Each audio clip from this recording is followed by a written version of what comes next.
90 days, 70 weeks, is really 490 years. Right. But since the 1260 and the 2300 are connected to the same prophecy, then they're all what? A day for a year, right? Very simple. So you have 490 years, that's the 70 week, the 1260 years, and then the 2300 years. This is the measuring stick for the entire Bible, okay? Specifically for the book of Revelation. This is how we get historicism. Historicism is a teaching that, once again, these prophecies unfold over a period of time, and that the day for a year principle is what is the measuring stick for these prophecies. The issue is, during the Protestant Reformation, most Protestants were using the 1260-year prophecy to point to the papacy as the fulfillment of this prophecy.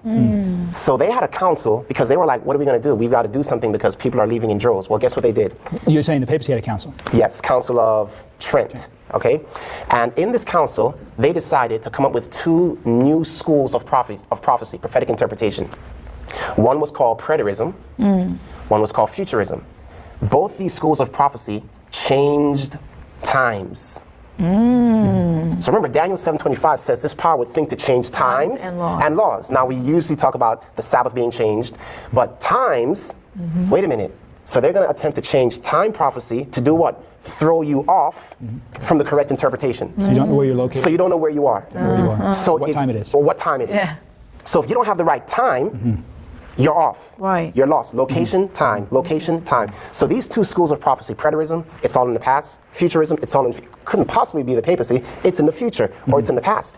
It was designed to throw one off from the true prophetic interpretation. Okay?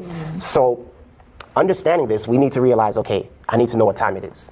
The 70 weeks, the 1260, the 2300 are crucial to understanding prophecy. So let me share with you just a couple examples. We talked about this a little bit early in our last program.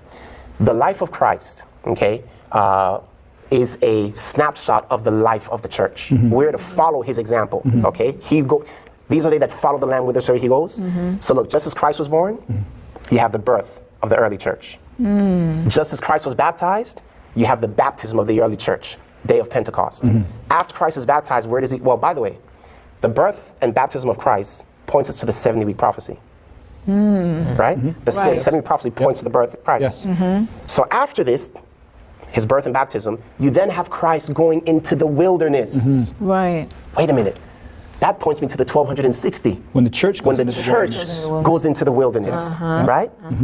When Jesus comes out of the wilderness, this is amazing. One of the first things he does after coming out of the wilderness, he goes to a wedding feast, and then he cleanses the temple. So remember, if the 1260 brings us down to 1798, right? Then when Jesus comes out of the wilderness, it would reflect the church also coming out of the wilderness after 1798. And then what does he do? He cleanses the temple. The prophecy of the 2300 days points us to the cleansing of the temple. And also that he had ordained, not ordained, but he called his disciples. 12. Yes. So when the church comes out of the wilderness, God calls his people out of all these churches to start this remnant that we call the remnant movement, the last day movement, the Church of God. Absolutely. So this points us to the 2300. And by the way, the Jews said to him, 40 and 6 years we've been building this temple. Will you raise it up again in 3 days? If you take 46 years and add it to 1798, you come to 1844. That's just crazy. Wow. It's just crazy. So after that, what do you have Jesus doing? He's preaching, teaching, and healing. What is God's church doing at the end of time? Preaching, teaching, healing. Then he gets persecuted because of Sabbath. What's going to happen to the church at the end time? The very same thing. Okay? Then he goes through his Gethsemane experience, and then death, burial, and resurrection. Death decree, death, burial, and resurrection. So we find in the life of Christ this 70, 1260, 2300. We find the same thing in the book of Revelation. In fact, if you look at this, you know when Jesus said, if you have aught against your brother, go to him. And if you won't hear, take 2 witnesses. If you won't hear, take to the church. 70 weeks, Christ had aught with his church. He comes to them himself. They reject him.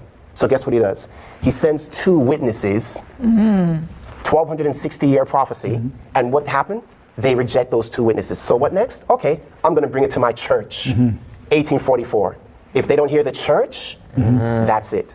Wow. This process of 70, 1260, 2300 is found all throughout the scriptures. And by the way, in that thing, I mean, in that story in Matthew 18, the context of that, Peter says, how often should we forgive? Yes.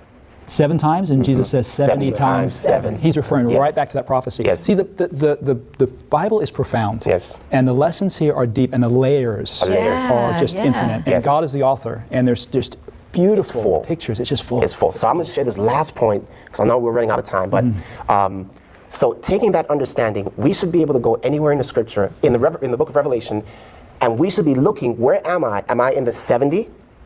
Am I in the 1260? Or am I in the 2300? Yeah. Post 1844. Post 1844. If you look at Revelation 12, you'll find all 3 prophecies there. First, you have the birth of Christ. What is that? What time? 70 weeks. 70 weeks. Right. Then you have the woman going into the wilderness. What is 1260. that? 1260.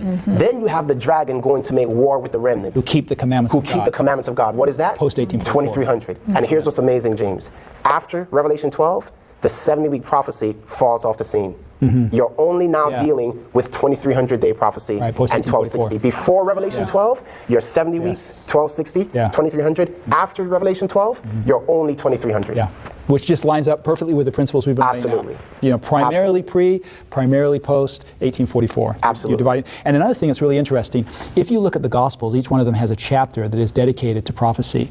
Matthew 24, Mark 13, Luke 21. John doesn't, because God led him to write the book of Revelation. But each one of them have a chapter dedicated to prophecy, and each of those chapters talks about the 70-week part, the 1260 part, and the end of time. Each one of them breaks up those sections. Absolutely. Okay? Absolutely. And we're not getting into detail because we are running out of time, but here's the one point I wanted to make. Jesus, after he gives the prophetic declaration in Matthew 24, he gives a parable in Matthew 25 of the 10 virgins. 5 are wise, 5 are foolish. And the foolish virgins missed the time. Yes. They missed the time. They were studying the Bibles, they were looking at it, but they missed the time. And the bridegroom came and went, and they were thinking, no, this is going to be at some future time. This is going to be at some future time. They weren't ready. They were so wrapped up in the world that they weren't. And that's what the mistake we can make with Bible prophecy, is to allow the world to interpret it for us, and be so wrapped up in events that we miss what God is actually declaring, what God is actually saying. Yes. Okay.